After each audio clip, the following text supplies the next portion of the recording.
नमस्कार. नमस्कार. मी सचिन बोर्डे. आपलं वेल्वेट कविशा पब्लिकेशन आणि झेप सामाजिक संस्था याचा जो आपण विश्वविक्रम करणार आहे प्रकाशनाचा, त्याच्यामध्ये मधुराजी किचबिले यांचं सहर्ष स्वागत करतो. नमस्कार.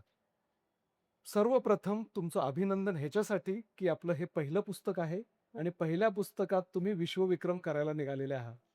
तर काय सांगाल पुस्तकाचं काय नाव काय आहे? कथासंग्रह आहे, काव्यसंग्रह आहे, काय आहे? तिचं अस्तित्व हा कथासंग्रह आहे. स्त्रीच्या आयुष्यातील विविध पैलू, तिची स्वप्न, स्त्रीचं अस्तित्व. स्त्रीचं अस्तित्व. हां. ते तिचं अस्तित्व नाव आहे आणि तिचं ती अस्तित्व तिचं नाव आहे. हां. आणि ती स्त्री आहे. ती तर स्त्री. त्या स्त्रीच्या आयुष्यातील विविध पैलू, तिची स्वप्न आणि तिचं सामर्थ्य मांडणाऱ्या कथांचा संग्रह आहे. अच्छा. ही स्त्री आपल्या घरातील, नात्यातील किंवा समाजातील तिच्या अस्तित्वाची साक्ष देते. अशा प्रकारचा हा कथासंग्रह आहे. त्याच्यामध्ये तुम्हाला कधी ती हसवेल, कधी रडवेल, कधी अंतर्मुख करेल. म्हणजे स्त्रीची विविध रूपं येस. आपल्याला तुमच्या कथेंमधून वाचायला मिळतील, वाचायला मिळतील, अनुभवायला मिळतील. अनुभवायला मिळतील. बरोबर. पण हे सुचलं कसं? म्हणजे हे स्त्रीची म्हणायला खूप सोपं आहे. हो. पण तितकंसं जेव्हा तुम्ही लिहायला बसता त्या भावनेने ते व्यक्त होणं किंवा ते कथा स्वरूपात आणणं, हे खूप जिकरीचं काम आहे. हे कसं हो. तुम्ही केलंत? म्हणजे आजूबाजूला वावरणाऱ्या अनेक स्त्रिया बघितल्या. मी माझी आई, बहीण, मैत्रिणी किंवा मी स्वतःच. लग्न झाल्यानंतर किती बदलतो आपण. स्वतःला जे करायचं ते विसरूनच जातो. आणि एक अगदी बाळ खरं. झाल्यानंतर पुन्हा बाळ मोठं झाल्यानंतर ते विचारतं तुम्हाला, की आई कुठे काय करते? आई कुठे काय करते? बरोबर. मग तेव्हा आठवतं, अरे this is not my choice, first choice. बरोबर. तेव्हा असं वाटतं चला आपण काहीतरी करूया. मग त्या स्त्रिया बघितल्या आणि मग ह्या कथा सुचत गेल्या आणि त्या लिहित गेले. आणि मग त्या बऱ्याच कथा झाल्या. मग ते आता कथासंग्रह म्हणून येते. बरोबर.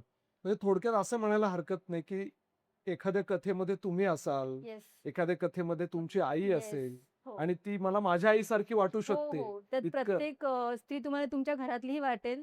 तुम्ही स्वतः सुद्धा वाटाल. खूप छान. म्हणजे असंच वाचकांशी भिडणारं हो, लिखाण अपेक्षित असतं. हो. पण काय म्हणजे तुम्हाला हा मंच जो मिळालेला आहे, हं. पहिलं पुस्तक आपण प्रकाशित करणार आहोत. वर्षाताई इतकी मेहनत घेतायत. काय वाटतं एकंदर सोहळ्याबद्दल, ह्या मंचाबद्दल काय भावना सोहळ्याबद्दल आहे?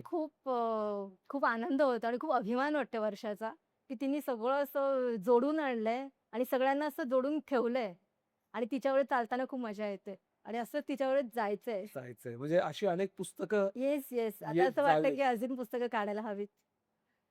लिखाण जेव्हा करता तुम्ही, आता परत आपण सोहळा आणि मंचावरून परत लिखाणाकडे येऊ. येस. तर जेव्हा तुम्ही लिखाण करता, तेव्हा असं कुठलं ठिकाण, कुठली जागा, की बाबा मला अ, शेतामध्ये जाऊन आवडतं किंवा मला ह्या खोलीमध्ये बसल्यावर सुचतं, असं काही आहे आहे ना. आता मी गृहिणी आहे म्हटल्यावर कुठे सुचत असणार मला? किचन. किचनमध्ये? त्यामुळे ते पोळ्या तसं करताना एखादी स्वादिष्ट पण लिखाण. येस. हां, पोळ्या करताना एखादी संकल्पना सुचते, भांडी घासताना सुचते. मग लगेच ते ठेवते आणि लिहून काढते पटकन तशी. हां, म्हणजे जिथे सुचलं, की तुम्ही ते भांड्याच्या धुण्याबरोबर वाहून न जाऊ देता नाही. लिहून माझ्यावर ठेवता. करपून गेलं तर ते. मग कसं वाटतं? म्हणजे कशावर लिहायला आवडतं? लॅपटॉप, मी नोट्स का पटकन वही काढून लिहिलं? मोबाईलवर लिहिते. सहसा पटकन दिवशी लिहून काढते. नोट्स म्हणून एक आहे मोबाईलमध्ये ॲप, त्याच्यावर हं. लिहून काढते किंवा मोबाईलवर मग लिहिता. पेन हां. आणि वही किचनमध्ये ठेवलेलं त्याच्यावर लिहिते कधीतरी. पण असं काही नाही, की दिवसाच लिहिलं पाहिजे. नाही, रात्रीच सुचलं जेव्हा की लिहिते. सुचेल सुचत तेव्हा नाही. लिहायचं आता. आता तुम्ही स्त्रीबद्दल लिहिलेलं आहे. आता स्त्रीची बरीच रूपं आहेत. सोशिक एक रूप हो. आहे. त्याच्यानंतर निर्णय क्षमता आपण म्हणतो, पण निर्णय क्षमता स्त्रीची खूप चांगली असते. येस. तर काय पुस्तक वाचताना काय वाटेल? कथा वाचताना रडू अपेक्षित आहे, हसू अपेक्षित आहे? थोडंसं रडू अपेक्षित आहे आणि थोडासा विचार अपेक्षित आहे आणि थोडासा आनंद अपेक्षित आहे. खूप छान. म्हणजे नवरस असतात, त्या येस, नवरसांमधले काही येस. रस अपेक्षित आणि आहेत. स्त्री कशी निर्णय घेते ते कळेल त्याच्यामध्ये. हां, त्याची निर्णय क्षमता कळते निर्णय कथांमधून. क्षमता. बरं या लिखाणामध्ये तुमच्या पालकांचा म्हणा किंवा घरच्यांचा, जोडीदारांचा किती सहकार्य, सहभाग काय सांगाल? पालकांचा सहभाग, माझ्या भावाचा सहभाग आहे. त्यांनी मला वाचनाची लहानपणापासून आवड लावली अच्छा. आणि लेखनाची आवड नंतर-नंतर आली आणि नंतर नवऱ्याचा खूप सपोर्ट केला. म्हणजे "तू लिहितेस तर छान लिहितेस." छान लिहितेस. घरातून हो, पाठबळ सपोर्ट. मिळालं. मुलीचा पण सपोर्ट आहे लिहिताना. "तू लिही, मी माझा अभ्यास करते." अच्छा. म्हणजे तुम्हाला शक्यतो आहे. वेळ द्यायचा प्रयत्न हो, तुमच्या करतात. लिखाणाला करतात. करतात मग घरात. काही कोणाचा कुठले लेखक आवडते आहेत, पुस्तक आवडतं आहे तुमचं? आवडते, वर्षात आवडते मला. त्यांचं लिखाण वर्षात बरंचसं हो, तुम्हाला खूप छान आहे. आणि स्वामिनी चौगुले म्हणून आता ह्याच्यातच आहे. त्यांचं पण पुस्तक आहे. ती पण फार छान लिहिते. अच्छा, मग तुमचं त्यांची पुस्तकं वाचणं, बोलणं तिचं हो, बोलणं. हे सगळं होतं. बरं. आता तुम्ही म्हणजे परत मी तिकडे कारण मी लिखाणावर परत येतोय कारण ती एक उत्सुकता असते ना, की आपण बऱ्याच वेळेस आता घरकाम असतं, ऑफिस असतं, आपल्याला वेळ मिळत नाही. पण तुम्ही फार छान सांगितलं, की तुम्ही काम करत असताना हो. तुम्हाला सुचलं, की तुम्ही लिहिता. पण मग संगीत चालू असेल किंवा बाहेर काही लोकांचा गोंधळ चालू असेल, असं कधी होत नाही, की नाही, काही नाही. विचार नाही, चालतं मला असं काही नाही. चालतं म्हणजे डोक्यामध्ये जे आहे शहरातले लोकं आपण आपल्या ते शांतपणे मिळणार. मग तुम्ही काय काय सांगाल पण नवीन लेखकांसाठी काय सांगाल? आता तुमचा पहिला प्रयत्न आहे आणि तुम्ही आता हं. इथेपर्यंत पोहोचलेले आहात. येस. असेच जर लेखक तयार व्हायचे असतील, हो. तर काय तुम्ही सल्ला द्याल किंवा काय बघितलं पाहिजे त्यांनी? लेखकांना मी सल्ला देणार. लेखक बनण्यासाठी? लेखक म्हणजे पहिले तुमचं वाचन चांगलं पाहिजे.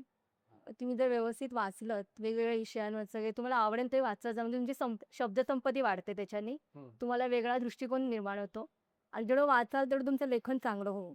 आणि तुम्ही लिहित राहा. लिहिण्याचा कंटाळा करू नका. लिहिण्याचा कंटाळा करू नका. बरोबर. सुचलं की लिहिलं सुचलं पाहिजे. की लिहित किती निदान किती भावनिक आहे आजचा दिवस तुमच्यासाठी?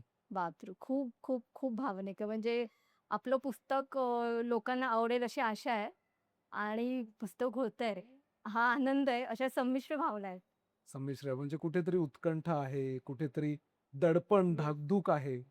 पण ह्याच्या पुढे लिहायचा प्रयत्न कराल. हो, अजून हो, लिहायचं हो, आहे. हो. आहे ते लघुकथा संग्रह एक काढायचा आहे. आता हा थोडा मोठ्या कथा आहे त्याच्यामध्ये.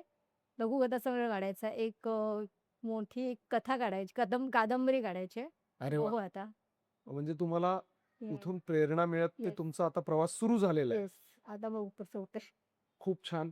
तुमच्याशी बोलून खूप मजा आली आणि असे कथासंग्रह, काव्यसंग्रह येत जावो हीच अपेक्षा तुमच्या लिखाणाच्या रसोई घरातून हीच अपेक्षा आणि मनापासून अभिनंदन. धन्यवाद. पुन्हा धन्यवाद. भेटू. वेल्वेट कविशा पब्लिकेशनच्या ह्या मंचावरती आज विश्वविक्रम होतोय आणि ह्या विश्वविक्रमी पुस्तक प्रकाशन सोहळ्याचा एक भाग म्हणजे मधुराताईंचं पुस्तक सुद्धा आहे. काय वाटतं ह्या उपक्रमाचा भाग होताना? मला खूप चांगलं वाटतंय. तिने पहिल्यांदा तिचं पहिलंच पुस्तक आहे. असं चांगलं मला मनापासून चांगलं वाटतंय आणि तिने वेळ काढून एवढं पुस्तक लिहिलेलं आहे. त्याच्याबद्दल तिला मनःपूर्वक शुभेच्छा. सगळ्यांना शुभेच्छा. काय वाटतं? आपण म्हणजे सगळ्यांचं लेखन वाचत असतो. आज आपली आई लेखिका झाली आहे. कसं वाटतंय? मला खूप छान वाटते. आणि आईचं वाचलंयस तू पुस्तक? हो, हां. आवडतात कथा वाचायला? हो. काळोखाचा उजेड. हां. हां, अच्छा. तेच आवडतं ते. आणि आईने लिहिलं की तुला वाचून दाखवते का तू वाचतेस स्वतः घेऊन? आई वाचून दाखवते. अरे वाह! ताई तुमच्या ह्या प्रकाशन सोहळ्यासाठी तुम्हाला खूप खूप मनापासून शुभेच्छा. तुम्ही दोघेही आज उपस्थित झालात. खरंच खूप कौतुक आहे तुमचं, की आज तुमचं पाठबळ आहे त्यांना म्हणून आज ह्या प्लॅटफॉर्मपर्यंत त्या पोहोचल्या आहेत. असेच तुमचे अनेक उपक्रम येत राहो.